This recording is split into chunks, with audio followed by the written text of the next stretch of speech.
Hey, what's up sa inyo mga kakwento? So, kumusta? So, meron ako i-share sa inyo ngayon. Another good news na naman po dito sa bansang Japan, kami mga OFW. Kasi, na-approve na po yung pagtaas uli ng aming sahod monthly dito sa Japan. So, may dadagdag sa basic salary namin yun. So, bali, ang may dagdag ay 50 yen, 50 yen per hour. Oh. 50 yen per hour. So yun po ang nidagdag sa sahod namin dito. So kung 50 yen per hour sa isang araw ay meron tayong 8 hours is 400 ang idadagdag every day. And then sa loob ng isang buwan meron tayong 20 days. So 400 times 20 ang so bali sa nung tinotal ko yan, kinumpute ko lahat yan ay yung basic salary namin dito sa Japan ay madadagdagan ng 8,000 yen, Gano'ng kalaki yung 8,000 yen, So solve na yung pangbigas natin, solve na yung pangbayad natin ng internet na binabayaran dito monthly. So masosolve na yon. So yung 8,000 yen, magkano ba yung 8,000 yen sa Philippine Money? Nung kinumpit ko po yan ay nasa 3,000 pesos. So yun po yung may dadagdag sa sahod namin ngayon dito sa Japan. So pupunta ko sa kabilang building para pumirma. So kailangan natin pumirma doon. Nakarang linggo pa nga namin inaantay itong pipirmahan kasi balitang balita na tataas na nga itong buwan ng October. So first week ng October. Pero ngayon dumating na yung papel na pipirmahan namin. So good news po talaga yun sa lahat ng mga OFW dito sa Japan dahil yung 50 yen, maliit pang pakinggan na yung 50 yen lang. Pero kung i-compute mo yon sa lahat ng oras na ipapasok mo sa company, sa kaisya, malaking bagay po yun kasi monthly ang kanya computation niya, so ibig sabihin 8,000 yen. So malaking bagay po talaga yun. So ngayon pupunta sa kabilang building, tara samahan niyo ako Napagising ako ng maaga kasi ipapasa doon hanggang Biyernes yun.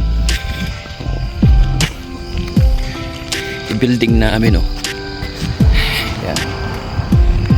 So, pag anong balita po talaga yun, lalong-lalo na sa mga nag-a-apply dito sa Japan o nagbabalak mag-apply dito sa Japan. So, talaga yung basic namin, madadagdagan na naman yung monthly basic namin, madadagdagan ng 3,000. Paano pa kapag pumasok pa kayo Sabado, ang maging basic natin dyan, ay ang maging basic na may dadagdag sa atin dyan, ay nasa 4,000 pesos. So, kung nagbe-basic kayo dito ng 50, malaking bagay po yung 4,000 pambili po ng sapatos yun ng bigas o ng anuman, di ba? Kaya pasalamat tayo. Every year naman po kasi dito tumataas, pero depende po yun sa ibibigay ng gobyerno ng Japan kung magkano po i-increase nila sa per hour dito sa Japan. Hindi ko lang po sinasabi na lahat ng ay pare-parehas yung pag-increase. Iba't iba po yung pag-increase ng per hour dito. Ay, sakto pinag-uusapan yung pag-increase papunta ako yung pipirma. Pai? Wala na? Paano yan? Hindi na madagdagan?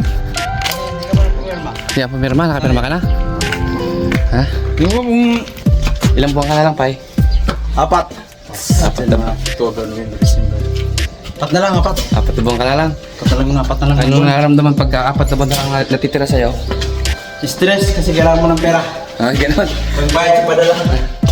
So, ipirmahan natin. Kailangan ng pera kung bayad sa taxi. Pai, ito na yung ano ba ito, Pai? Yan Pirma lang? Pirma mo, bilogan mo lang yung room mo. Bilogan mo yung pangalan mo, pirmahan mo yun. Sa baba. Ito? Oo.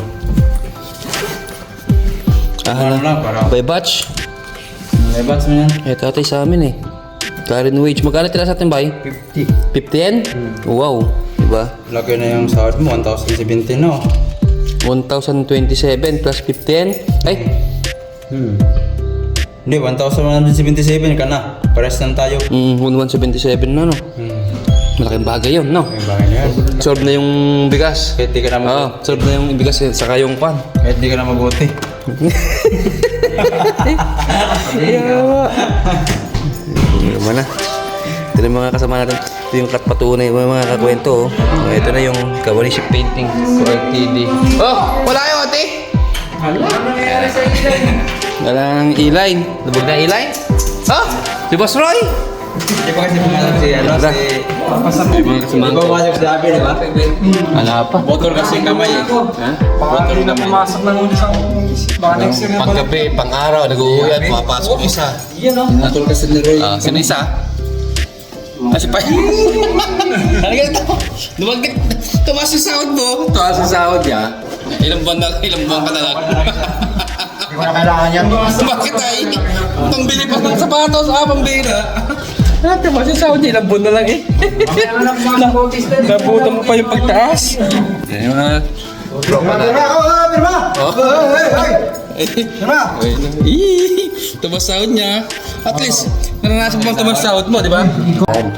1,177 per hour.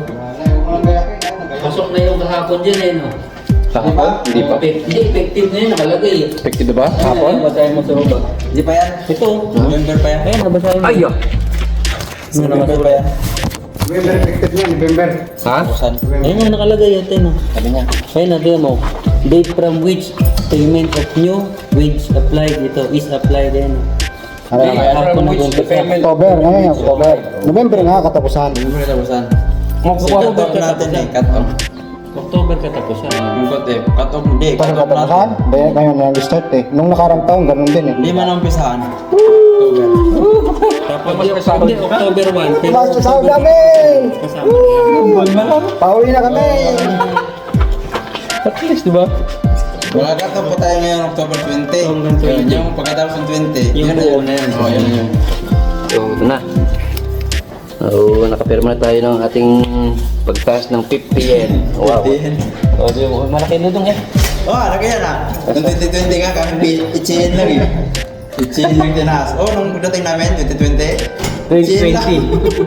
Bakit yung pirma mo pa, sayang eh. no? Oh, ito ng ballpen. Pumirma ka ba, itchin lang Gumawi eh. ngayon, gumawi. Pandemic kasi yun eh. Kung hindi sana piso yun, siguro 1 to na sana yun ngayon.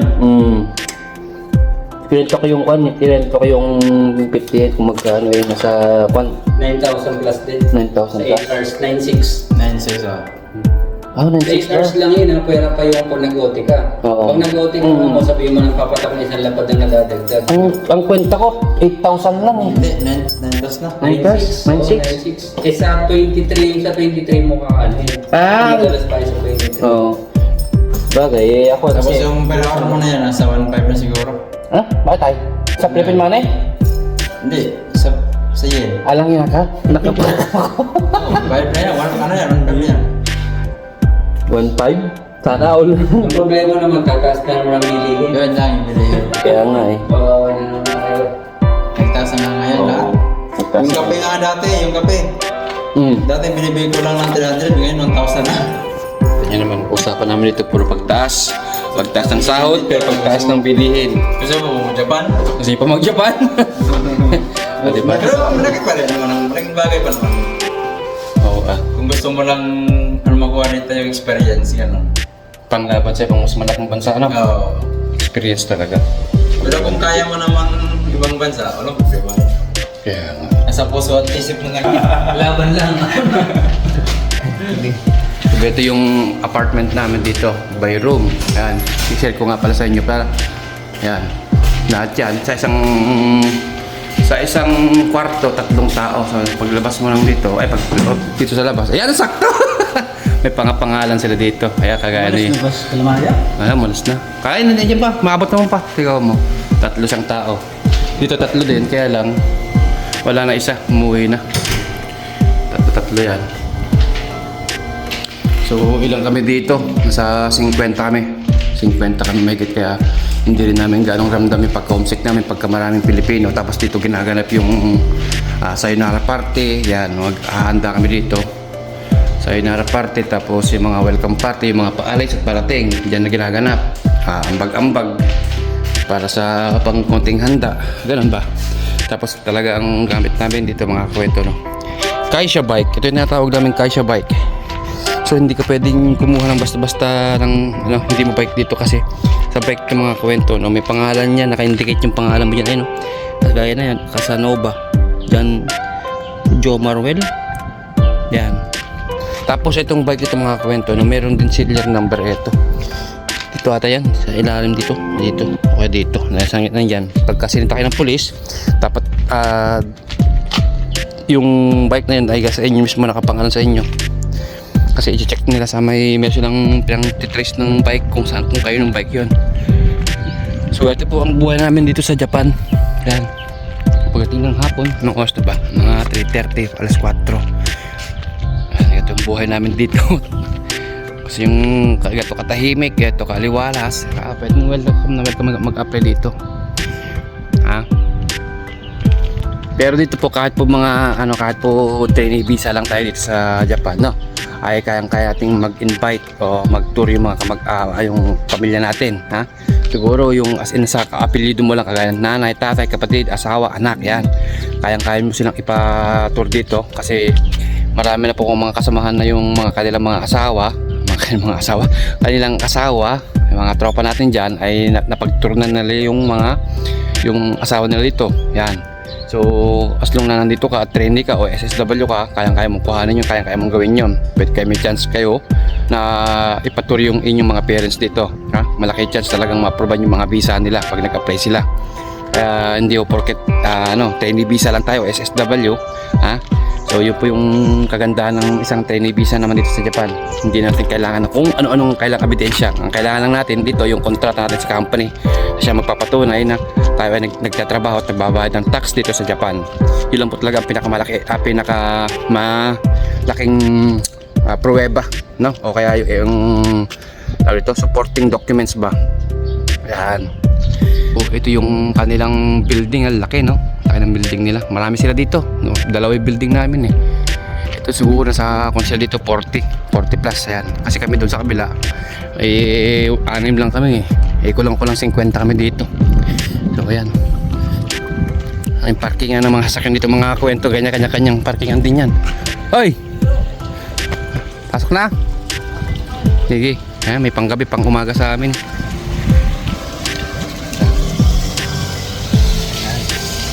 Panggabi, pang umaga. Bawat kanto dito mga kwento yan. Alam nyo, ang napansin ko lang dito mga kwento, no? Yung mga poster dito. Hindi ko naman sinasabi na parang siyempre parang nakukulangan lang ako kasi minsan pagka dumadaan ako sa mga medyo madidilim talaga ay papansin ko parang kulang sa ilaw yung mga poste. Ewan ko lang baka nagtitipid yung Japan ngayon. Gaganda ng mga bahay dito, talagang katahimik ha. Prioritize nila talaga yung ito, peace of mind. Hindi nyo naman mga kwento. Diba? Wala kayo makikita dyan. Yan lang, sasakyan lang. So yung at kantsaw na naman tayo sa mga tropa. Kasi pagdatingan, walang overtime yung iba. Tapos ipapapasok naman. Pero talagang buhay dito. Ha? Kaya sa mga nag-a-apply, good news po para talaga sa inyo yung sinabi ko na yun kasi 'di ba pagtaas ng sahod yun eh. Yun naman po talagang number 1 din nating kinukon dito, yung pagtaas ng sahod.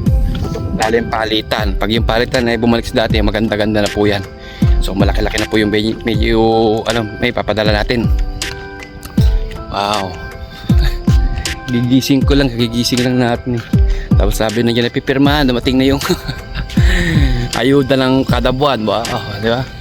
Thank you Lord sa napakalaking biyayang binigay mo sa amin. So paano? Hanggang sa muli. At good luck po sa lahat ng nag-apply dito. Salamat.